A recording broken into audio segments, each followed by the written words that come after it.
Hi there, hello, my name's Lance, great to see you. Now today we're going to be learning how to do anthro heads at different angles with different expressions, boys, girls, dogs, cats, etc. We'll start this by going through and doing a basic method of construction for a head that has a snout. Then we'll go through and show you how to detail that, how to do things like the tufts of hair, and how to shape everything.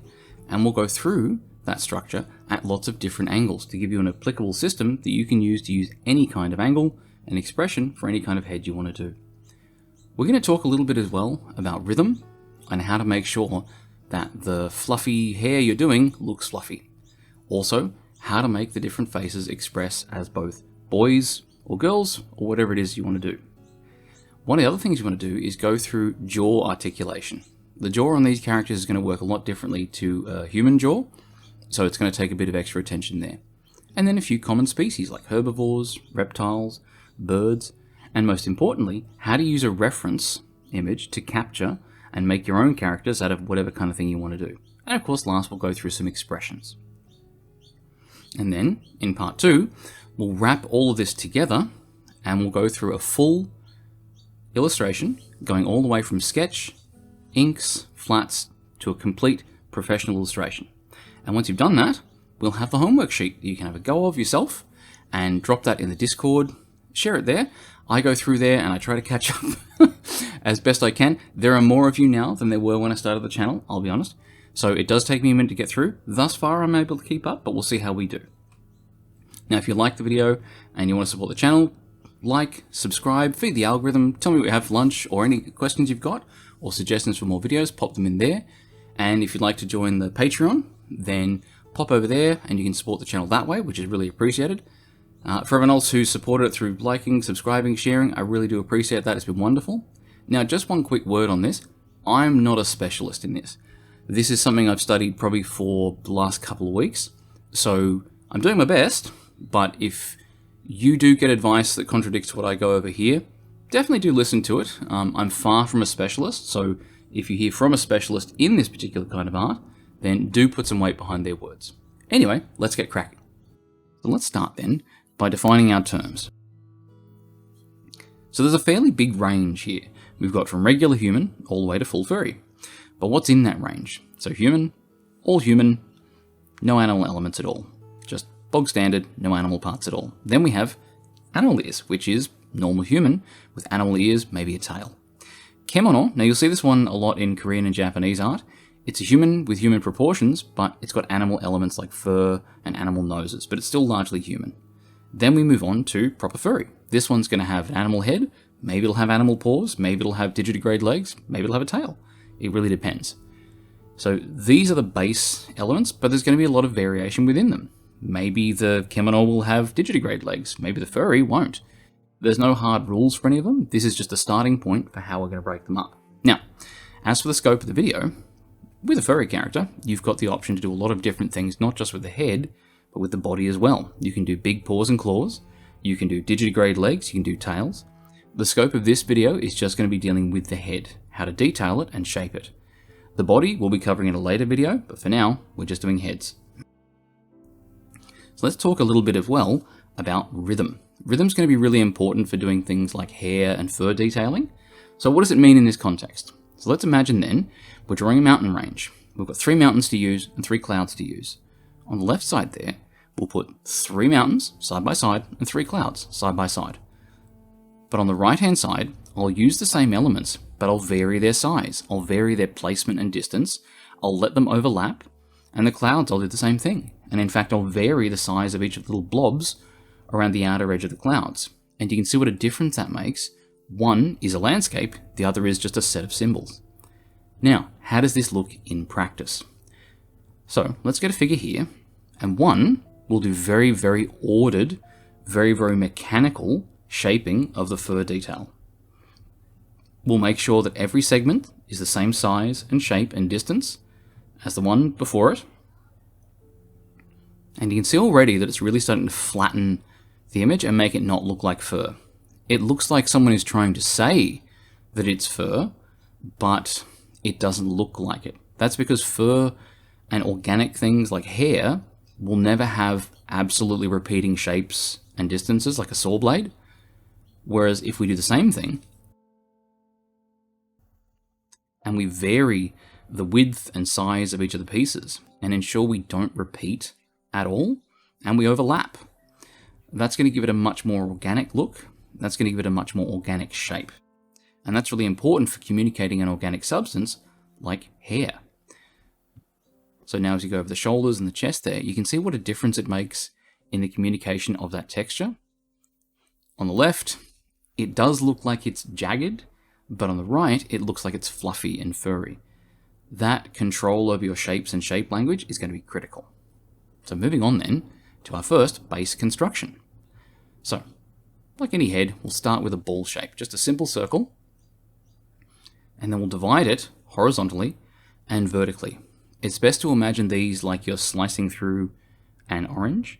So don't think of this as a circle, think of this as a sphere.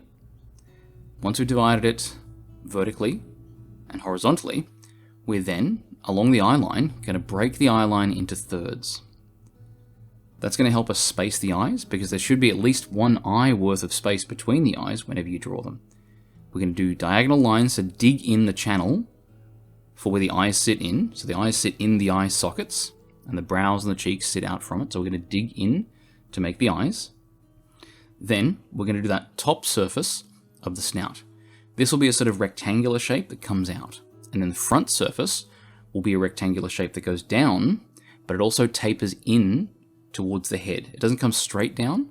And then at the bottom, it connects to the side of the head, that flat plane there, and that's how we're going to have the jawline. And of course, on the opposite side, we dig in for the narrow bit of bone next to the eye, where it comes in below the cheekbone. We can add eyebrows up and out, making sure the eyebrows aren't on the same surface plane as the eyes themselves. And remember, this will work with any kind of depth or length of snout. So we'll make this one a little bit longer, and you see it works just fine. Now, the next thing we want to do is we've got our guidelines up from the eyes, and we've also got our guidelines up from the corner of the jaw. You can use these to make sure the ear is connecting consistently with one line from the jawline coming up and one line up from the top of the head, and you can use guidelines from the eyes to make sure they join in a consistent way. And now, on the nose, we can use a section of the top surface to decide how far back the nose will go, and the front surface to decide how far down. In this case, we'll use about a third coming back and a third coming down. When we draw the mouth, we want to have it taper in to that corner of the eye there. So we'll draw it down and up, and it'll go about 2/3 of the way there. It won't quite reach the corner of the eye, but it'll come up and in. And now we can have the top part of the mouth bulge and the bottom part sink in a little bit, but again, that'll vary by species. And now we'll do the tufts on the sides, with the top of the tuft lining up with the eye line, and the bottom of the tuft lining up to the jawline, if you're doing them. Not all animals have them. And now we can do the neck, and we'll have the neck join about 2/3 of the way back. So we'll let that come in, and now we can put the detail on. So we can use the detail lines to show the eyes being a bit closed. And remembering, before we do these tufts here, we're going to remember that we're doing organic rhythms. So little, big, small, little, making sure we don't repeat any of those. And you can see that so long as we're inking over the top or sketching over the top of our structure, it'll come out really solid, so long as the structure is solid. And of course, once you've practiced at it, you just don't draw it, you'll essentially have that structure happen inside your head. Now, for the ear, one thing that can help you getting the curves right is dividing into thirds. That way you can remember to have it widen for the first third and narrow for the next 2/3. And same with the internal shapes. The reason this can be really helpful is if you do the same sort of rules from one side to the other, you'll get the spacing and shaping consistent. So even if you have a different shape ear, maybe it's not a third, maybe it's a quarter, maybe it's a fifth, so long as you're consistent from one to the other, you can help check yourself when things aren't looking right, or you can make sure that you're shaping them consistently. Now, we'll add some hair. If you do want to learn how to do hair, I do have a video on how to do hair, so I'll link that one there. Let's do another one. So, again, like last time, we'll start by drawing the sphere. Yes, we're drawing a circle, but we know, and we're going to conceptualize it as being a sphere. This time, we'll start with that side plane of the head to really establish that flat section on the side of the head. We'll do the horizontal and vertical lines, the slices through that sphere. And now, like we did last time, we'll divide the eye line into thirds. Now one thing you'll notice is I'm drawing them quite narrow towards the edge. That's because of foreshortening. So foreshortening, if you imagine you have a stripy label that you've got to wrap around a can. If you wrap it around the can, when you draw it, you'll notice that the stripes that are even initially, you'll be drawing them different widths around the can because they'll foreshorten in perspective. And as they round the can, you'll draw them at different lengths. The other thing is, when drawing a furry face, sometimes it can help to have a bit of a block, like a little flat Lego block panel that sits between the eyes for a really strong bridge of the bridge of the nose. And now we'll draw that top panel out for the top of the snout. And then we'll draw the surface down at the front. And you'll notice the curve of the front of the snout will tend to match the curve of the ball of the head. But it won't be flat at the front, it'll tend to sort of taper down and in a bit. But again, it'll depend on the species or animal or style. Now once we've got that, we'll draw that bottom surface to come in and join the jawline. And so the jawline is that line along the bottom that turns and comes up into the middle of that circular plane on the side of the head. And now with a guideline up from the eye and a guideline from the corner of the jaw, we can then make and shape where the ears will be. We can also divide up the top and front surface of the snout so that we can better place the features more consistently. So now we can draw the nose in with a bit along the top and a bit along the front. And we can also use that to place the mouth. Remembering that with a smile, it'll tend to pull into the inside corner of the eye on a female character, but it can pull further out to the side if it's a male character, or sort of less feminine character. But for now, we'll leave it as just a little sort of neutral mouth, and then we'll do the tufts on the side. So the tufts on the side will line up the top with the center point of the eye, and the bottom will continue the jaw. And of course the neck comes from the back 2/3 of the head. And now when we detail it out, we'll use part of that big eye shape as the top eyelid, and we'll use a bit of an S-curve to sort of have a gentle shape to the front of the muzzle. And you'll notice we don't have to draw the line of the jaw all the way to the edge. We can leave a gap there. And just like before, we'll be mindful of rhythm when we're doing the tufts there. And you can see I can define the jaw instead of with a line, but with a bit of tone. You can often be better off not defining things with line. Even though you have a construction shape for it, you can define it better with some tone. And so here I've got the ear, I'm giving it a bit of an M curve. I'm dividing into thirds so I can consistently place the features. And I can also use that same third division to place things like how far I want the bend and curve to be along the length of the ear as well. And now, putting some hair on there. If you're interested in drawing hair, I do also have a video on that one. It would apply just as well to furry heads as it would to anything else, so I'll have a link for that one as well. Alright, let's do another one. So, just like the last few times, we'll draw a circle, which we know is a sphere, we'll draw the eye line, and we'll have that flat plane for the side of the head. And this is one of the things you'll notice about characters with a long sort of muzzle when you draw them from a low angle. That muzzle is going to cover off a lot of the image. So if we draw that flat sort of plane out there, you'll see it's going to cover off the entirety of the eye on the left. It's still worth doing the construction shapes for the eye to mark out where things go, where they connect to, but it's also worth being aware that you're not going to have that there. And that's actually an opportunity. Don't feel like you can't block parts of your image off. When you do block parts of your image off, that gives you depth. And so, same as before, same construction, top surface, front surface, and from the chin, bring it around and connect it to that flat plane on the side there for the jawline. But you'll notice I'm not drawing the line for the bottom edge of the jaw, because if I do draw it, that's a line that doesn't need to be there. And so now, hair as well. And now another one, we'll do another circle, which again, we know is a sphere. We'll do the vertical and horizontal split for the front of the face. We'll divide the eye line up into thirds and establish that side flat plane of the head. We'll draw that top surface, that square of the muzzle, and then the front surface as well, tapering down and in, and then from the bottom, have it come down and connect to that flat plane on the side of the head.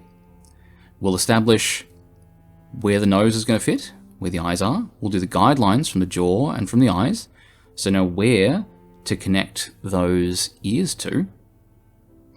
We'll have the tufts on the side that line up to the top of the eyes and the jawline. And now when we detail it out, you can see we've got everything we need to have the face look right from whatever angle we want. And we can add the ears on as well. I'm not going to draw the other ear because it's going to be covered by hair.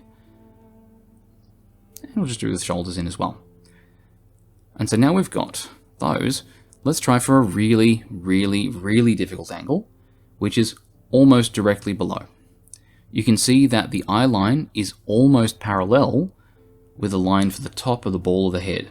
So, vertical and horizontal lines, flat plane on the side, then that flat surface for the top of the muzzle, bring down the front surface of the muzzle, connect the corners to those flat planes on the side there, mark out where you want the tufts to be, and now, when we detail it, we've got all the pieces in place and all the structure there to support us when we do the detailing and getting a head from a very, very low angle.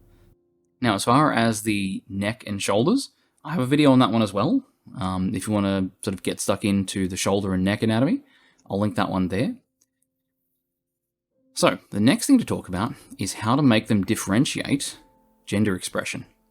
So, one easy way to do it is give one a big muscly blokey body and the other one a very slender big booby body. It's a pretty good cop-out, and I won't pretend it doesn't work, but if we're just doing the faces, first thing we can do is make bigger, flatter planes on the side of the male head and smaller ones on the side of the female head. That'll make the head more rounded. And then that naturally will fit into the next thing, which is giving the female head bigger eyes and the male one smaller eyes. Then we add that bridge to the top of the muzzle. On a male one, we can make it longer. On a female one, we can make it shorter. And on the male one, we can also make it get wider as it goes towards the end, and the female one narrow as it goes towards the end. Now, we can also change where the smile will go. So on a male head, you can have it come out wider by coming into the corner of the eyes on the outside, and the corner of the eyes on the inside for the female ones. You can change the size of the nose. You make the eyebrows closer on a male head and thicker, whereas they're further away and thinner on a female head. You can make the ears smaller and more forward and more aggressively placed on a male head. The tufts on the side seem to be the same. Those don't seem to vary very much. Now, when we add the bodies back on, we can go in and detail them, and you can see we'll use much softer shape language on the figure on the right to make it look more feminine. And now when we do the figure on the left, we'll do lots more angular edges, lots more corners, and lots more sort of less round sort of shapes. And that'll make it express as more male. This is essentially the DreamWorks way of making a wolf look, like a male or female. I think there's a meme about it. Now, next thing to do, let's start with a ball for the head. We'll split it up like before, with the horizontal and vertical lines. Split up the eye line, but we'll have a very short muzzle. So this is going to be how to express different species. We'll have the cheek much wider, the cheekbone come out much wider, and now the nose won't come along the top of the bridge of the head, it'll only come along the front. We'll make the sides of the muzzle much puffier. We'll make the chin much more prominent and bigger, and we'll make the top of the muzzle a bit puffier. And the cheeks much puffier, but we won't do any of that sort of cheek tuft on the side there. And you can tell already, it's very catly. So different kinds of animals will have different expressions when you're shaping the muzzle and the head. So for instance, the ears on this one, since it's a big cat, will be big and rounded and fluffy. But if I was doing a domestic cat, they'd be pointy. Have a look at the kind of animal you're after, as far as expression-wise goes, and look at how that expresses that animal in the works you're seeing. So next one, we'll go with a sort of big eyes and a very rounded head and a fairly short muzzle. And now we're going to put the ears much further down. We're going to actually nail them to the side planes of the head. And we'll do them with a big sort of almond shape connected by a cylinder. We'll do a line down the front of the muzzle between it. We can do the antlers. Remembering to make those parallel lines between the eyes and the tops of the antlers to make sure everything lines up.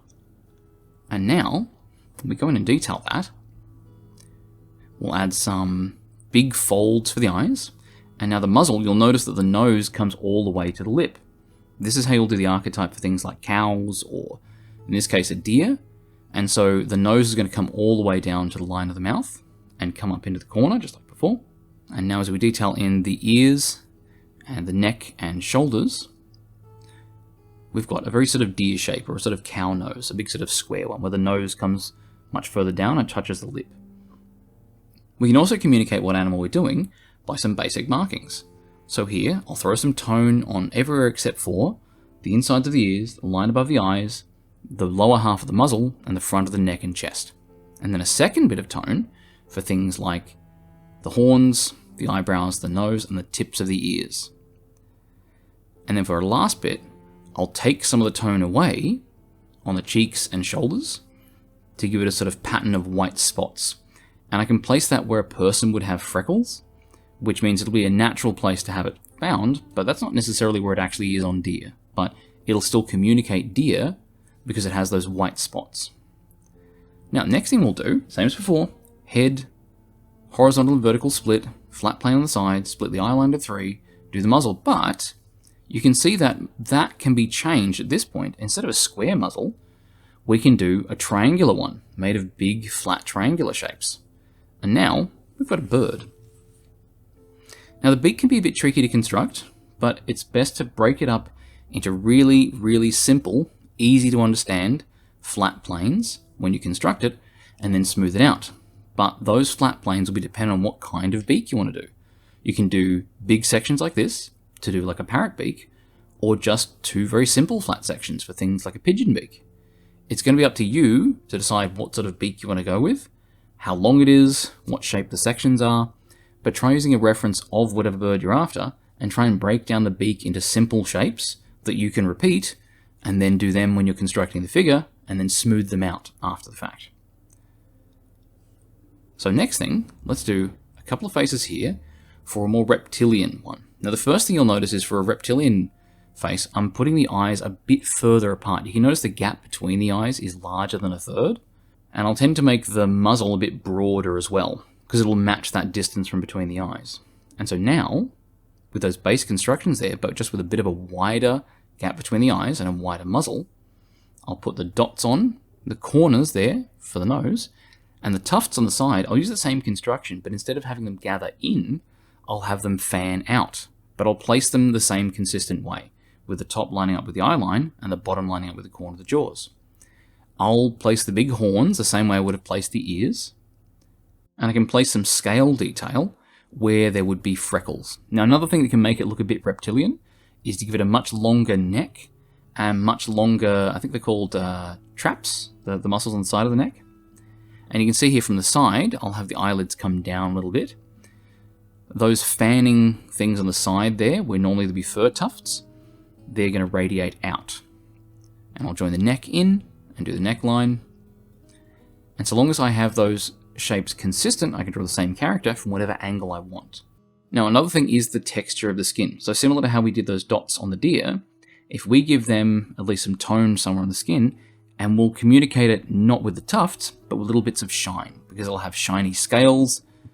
Now next one I want to do is how to do your own one, based off a reference. So here we'll get 3 animals. We've got a fennec fox, a squirrel, and a rhino.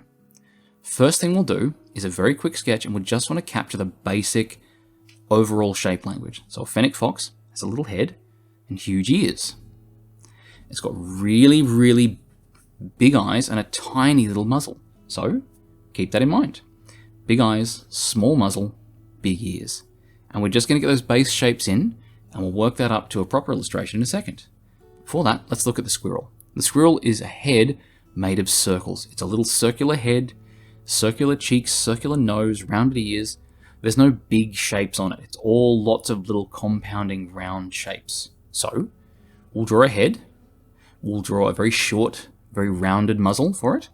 We'll do big, rounded cheeks. And you can see we'll keep all those bits of shape language from the original, so we can capture that into our drawing. Now we'll start on the rhino. We'll do a big ball for the head like usual, but you can see the rhino head really tapers in. So we'll have the head overall taper in.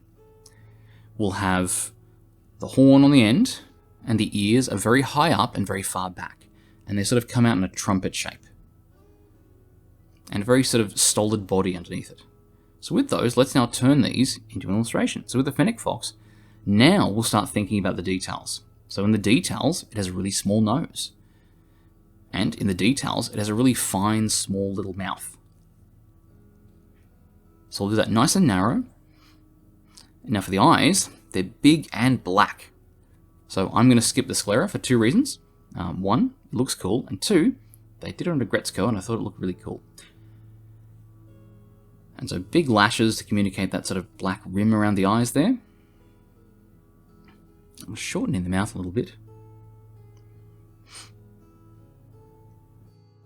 So that's the facial details there. We'll darken the nose. And now we'll do big fluffy sides for the cheeks, because you can tell they look like they have very fluffy cheeks. And we'll do a big tuft on top, and we'll just try to communicate lots and lots of tufty fur in this bit. And now the ears, we'll detail them a bit, because they're going to be a bit of a feature. So making sure we have lots of tufts at the bottom and top where they start and finish, and lots of tufts of hair on the inside of the ears as well. So we'll do the neck in, and the shoulders, and little tufts on the end of the shoulders there. And now we've got a fennec fox from reference. We've communicated that shape language and the detail. Next one, we've got the overall shape. Now let's communicate the detail. So having a look here, we've got that little horn and then a big horn. Now on the eyes, I'm going to deviate from the source material here because the eyes on the rhino are quite small. So I'm going to make them a bit bigger, try and give a bit more sort of cartoony appeal to the character. You can see that the nostrils are right up the front, and the line of the mouth, we're going to curl that up into the corner of the eye, and we'll open it up a little bit, have a long straight jaw. And then the detail-wise, I'm going to add some notches into the ear, because the notched ears really make it look like a rhino. So I'm going to do that on both sides, on the very sort of trumpet-like shape, paying attention to where it folds. And I'll do a base bit of form in for where I want the body to be. Now, to soften the face a little bit, I'm going to add some hair cascading over the shoulders. The rhino is not a very sort of delicate looking animal, so if I want to have something look feminine, I'm going to take some liberties with it to make it appealing. So, some nice long hair cascading over the shoulders, and I'll communicate that rough rhino skin texture, similar to the other one, with using those bits of texture to show what would be the equivalent of freckles, which can look quite cute. And now I'll do a layer of tone to darken the skin there, and add some shadows under there to really bring out that form. And then I'll put some highlights on. I'll break the highlights up to communicate that unplastic skin texture. Now onto the squirrel. So lots of small, simple, round shapes. Squirrels are all about little round shapes. I'll have some teeth coming out because that looks cute. And the bridge of the snout will be quite small. I'll have the eyes closed, just a sort of a smiley, sort of grinning little face. And then I'll have the neck join the body. And I'm not doing big tufts at all. There's no big long bits of hair. It's all very short hair, or fur. I'll make sure I have a parallel line across the ears there that lines up with the eye line so I can make sure the ears are the same length. And I'll see if I want to have some hair framing the face, which will look nice. Now, since this is just an upper body, or a bust, I won't have anywhere to do with the tail, so I'm going to have a little hair tie there, and I'll do a ponytail sort of evocative of it. I'll just really tune the mouth in, and really sort of bring it in, darken the nose there. And so now I've got the shapes roughly right for it. I can start doing the big, long ponytail that's sort of evocative of the long, bushy, fluffy tail. And I'll bring a hand up there, because they're always grabbing things with their little hands. I thought I'd bring a hand up to the face. And now we'll start detailing that in a bit more around the hand. And now we can start dropping a bit of basic tone. So we'll start with just darkening everything. And then once we've darkened everything, we'll cut some tone out around the eyes, the mouth and lower part of the muzzle, and the front of the neck and chest, and the palms too. You can mimic the way that like dark skin will go paler towards the palms and base of the feet when you're doing these, to give yourself spaces to give very natural bits of variation, because squirrels don't have hands, but if you want some variation of tone, then that's a good way to do it. And then just a few drop shadows to communicate depth. And we've got a character here that's based on a squirrel. It's all rounded shape language, round face, round features, round ears. And so with all of these, initial step is always get that shape language right. Big ears, narrowing face. And that's what we went for with that before we put detail on. With the rhino, narrowing from thick to thin, a very long, linear kind of face. And the ears sticking up and trumpeting out. And then with the squirrel, lots of very small, rounded circular shapes. Now, let's do one more. We'll do a crocodile. We'll do a male one. So first thing we'll do is a long, tapering muzzle and very narrow eyes and a big, heavy brow.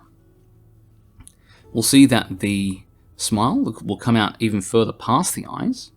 We can do the jawline coming out further again. We'll put the detail of scales along things like the brow line at the top of the head. And we can incorporate those elements to make a crocodile person, just by looking at the shape language of the reference image and where the big basic shapes go and how they communicate. And now again, a bit of tone on there, we've got a crocodile. And just like the lizard girl, it's all about those bits of shine on the established darker parts of the skin. So the next thing is, we'll do a character leaning back to show how to articulate the jaw. So you'll notice that if we do an animal jaw here, it hinges at the side there, and the bottom of the jaw kind of opens like a staple remover. They've got a big, long lower jaw that will rotate from the corner, which means there'll be an arcing, sort of semicircular line down from the nose that wraps and orbits around the ball of the head. And so with that in mind, if you want to open the mouth up really wide, it doesn't just go down, it radiates down and in. It's like a long arcing shape. So we'll do the top jaw, same. But now the bottom jaw, it's going to come down and in because it opens out. And so the rest of the shapes, we'll do the tuft on the side, place the eyes, and we'll get a reference for the inside of the mouth. These can be a bit tricky and complicated. So now when we've got that, once it comes time to detailing, we've got our base construction shapes down. And we'll remember as well that the muzzle will bulge on the corners because that's where the canine teeth come down. And that's going to help us know where the bulges go, but also where to have those canine teeth pop out, those big fangs. These are even bigger on like felines because they've got much, much larger canines, which feels weird. They should be called felines, but whatever. And then you can see behind that, there's some little teeth and then some big teeth. Now, since we don't have the top jaw at quite an upward angle as a reference, we're not going to show the whole of them, but the bottom jaw is pretty much on target with the reference. So we'll do the line of the lip coming down, and remembering that it's got a bit of a narrow chin because it's a canine, they have very narrow chins. We'll do those big teeth with the little ones in between, and I'm going to simplify those little teeth at the front into a little bar. And then the back teeth, I'll simplify them into some smaller ones and then some big jaggedy ones. And then I can just add the tongue and throat around that. And then the tufts on the side, remembering my rhythm. Partially close the eyes, have them looking down at the viewer. And of course, we can detail out the rest as well. And so we'll add the hair, detail out the ears, and we've got the mouth really wide and open with a lot of inside of mouth detail. We'll do base tone over it. We'll take some of the tone out to give it some markings. We can then throw some shadow over there, remembering that the inside of the mouth will be in a lot of shadow. I have a lot of cast shadow on it. We'll have some shadow cast by the hair and on the body under the chin. And there we go. Now this one I was going for a mouth wide open, kind of, cute, sort of sexy look, but that's not how it looked. It ended up looking like the bad joke Malamute. So same energy. Yeah? Yeah? Yeah? Yeah? Yeah? Yeah. But it still communicated the job pretty well. But yeah, same energy. Now, moving on to the next thing. Start with a ball for the head. And now we're going to start doing some emotions. So for this one, we'll just do a default sort of happy face. So, same construction as usual. We'll have horizontal and vertical lines, split the eye into 3, pull the muzzle out with a top surface and a front surface. We're going to open the mouth out a little bit. So that front surface of the muzzle, we'll draw that a little longer. So we can have the mouth open a little bit. And now, we'll draw the top part of the jaw, but we'll have the bottom part open out a little bit. Not as much as the last one, but same principle. And now we can have a big smile. We'll have the mouth coming up into the corner of the eyes there. We'll have the eyes open wide. We'll have the eyebrows up and far away.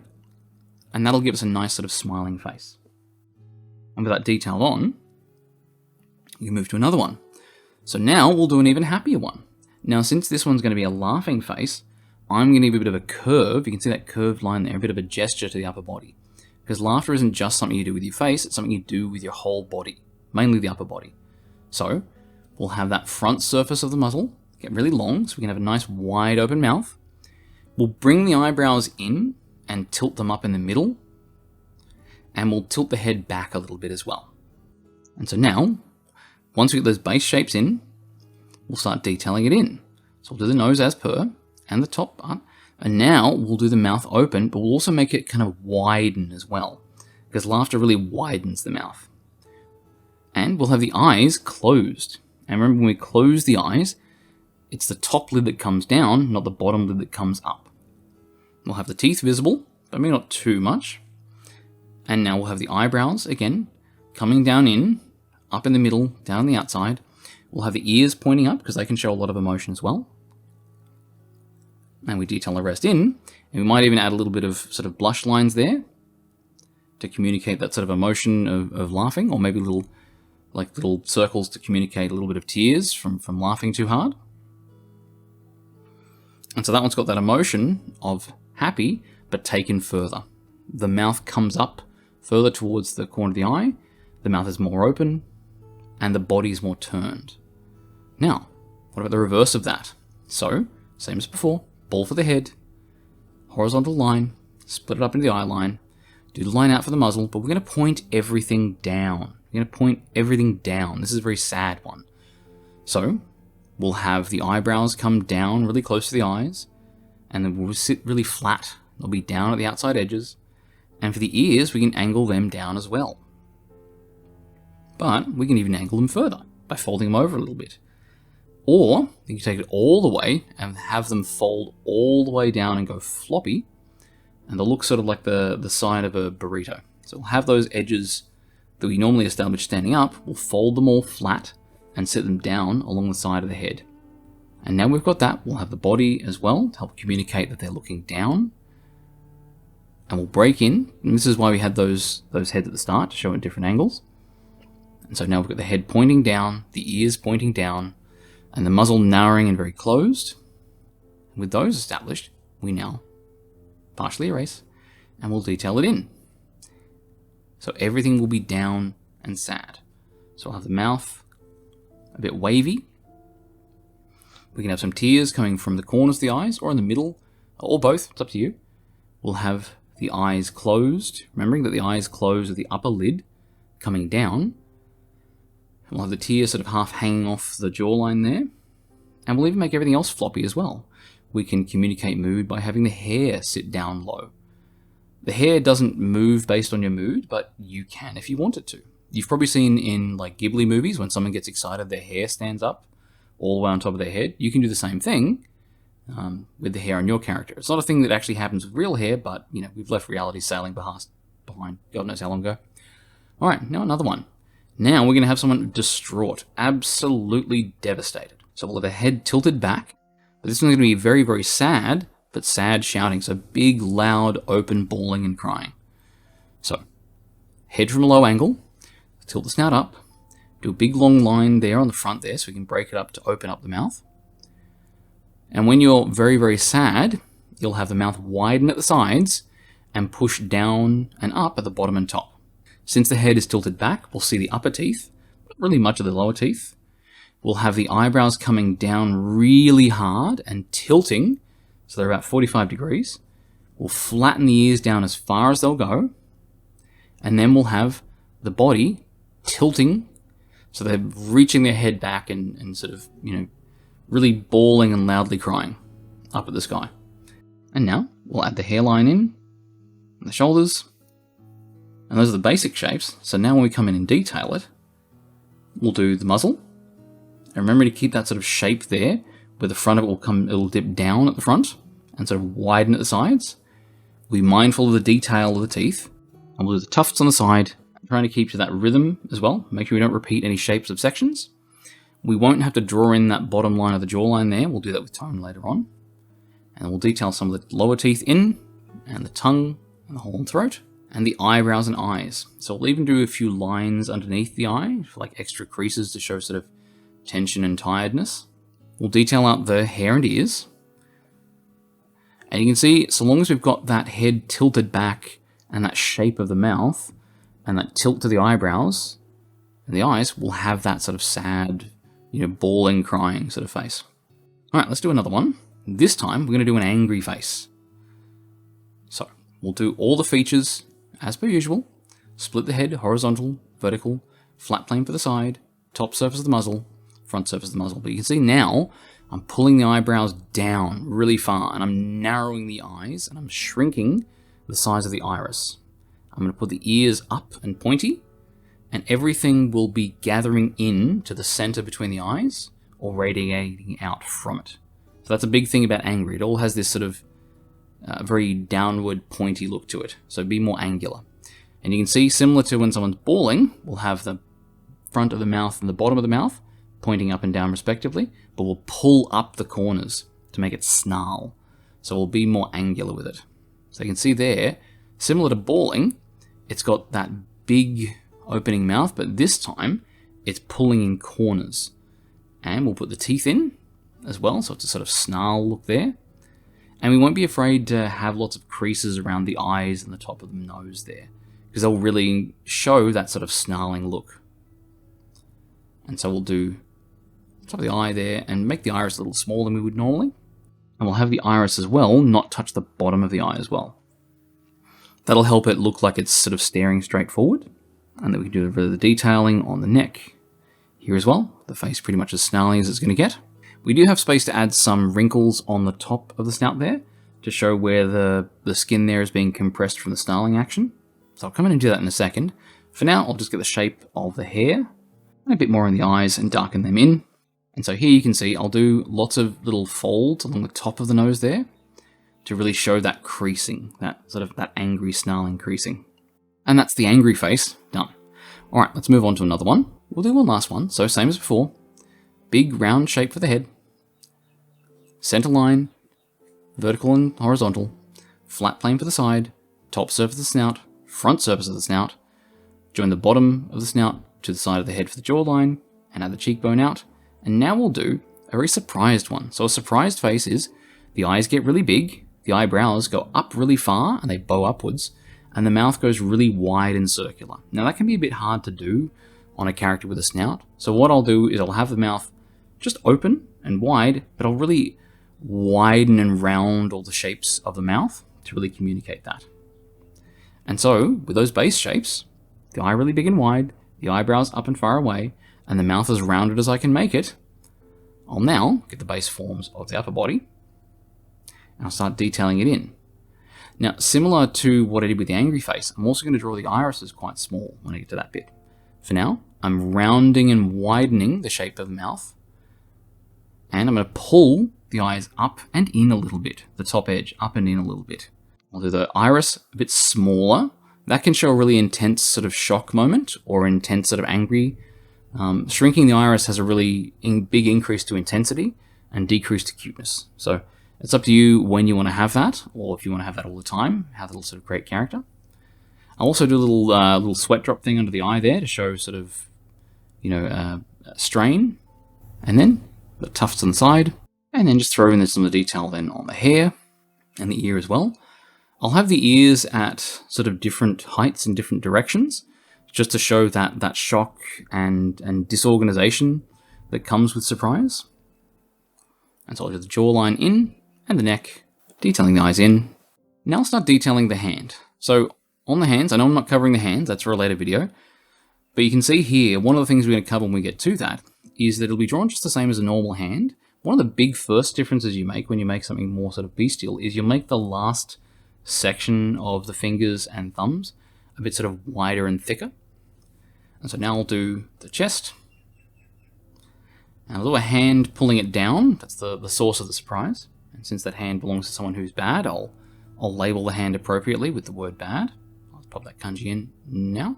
And I'll do the hand on the other side. And the same thing. I'll do the fingers a little wider on the ends. And maybe we'll do a bit of blush lines under the eyes there as well. So with that, I've got all of the faces done.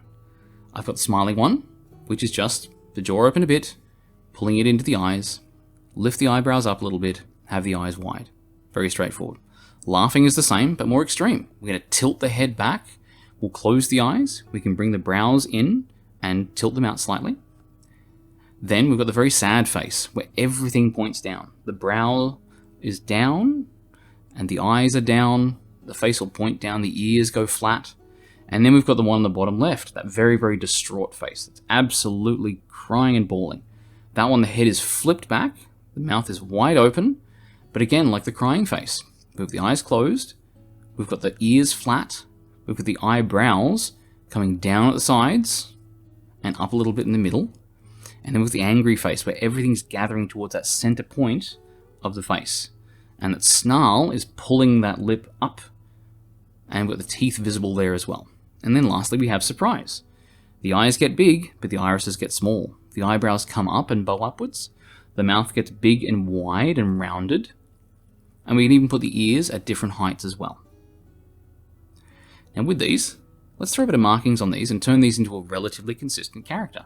This can be a character expression sheet. So, since it's a fairly consistent construction, with both the hair and the faces, these will all be the same character then. So, let's give them roughly the same markings, with dark hair and dark on the body, leaving some white around the eyes, and around the muzzle, and around the chest. Throw a bit of tone on top, to sort of give them some shape. And remember to have big drop shadows under the head there, to really get that depth. And also remembering with an angry face, give it a really furrowed brow. And then, once we've done that, we'll tune the colours a little bit. I feel like pink would be nice. I do sort of wonder whether all these Anthro characters that have these like exciting and different colours know that they have exciting and different colours, since so many animals are colourblind. But anyway, so that's the basics of drawing the head. Different shapes, expressions, species, orientations, everything. Now, part 2, we're going to go through putting all this together into one completed, finished illustration. We'll go all the way from sketch, line art, fills, shading, post-processing, and I'll walk through it step by step. And of course, don't forget, there is a homework sheet to do. So if you like what you've seen here and you'd like to have a go of it, there's a homework sheet linked in the description. Load that up, have a go of the homework, and of course, pop into our Discord, for which there's a link in the description as well, and post it there. I try to get through every week or so and mark off all the homeworks that are there. As the channel grows, that becomes more and more of a challenging proposition, but I'm doing my best. And if you like what you see, like, subscribe. If you want to support the channel, consider becoming a member on Patreon, where I upload the PSD files of the speed paints almost as regularly as I should. And we also have classes that we run. We'll probably be doing a new intake in probably February, depending how the natural attrition goes. Otherwise, thank you very much for your time, and I'll see you in part 2. You have a good day. Cheers. Bye.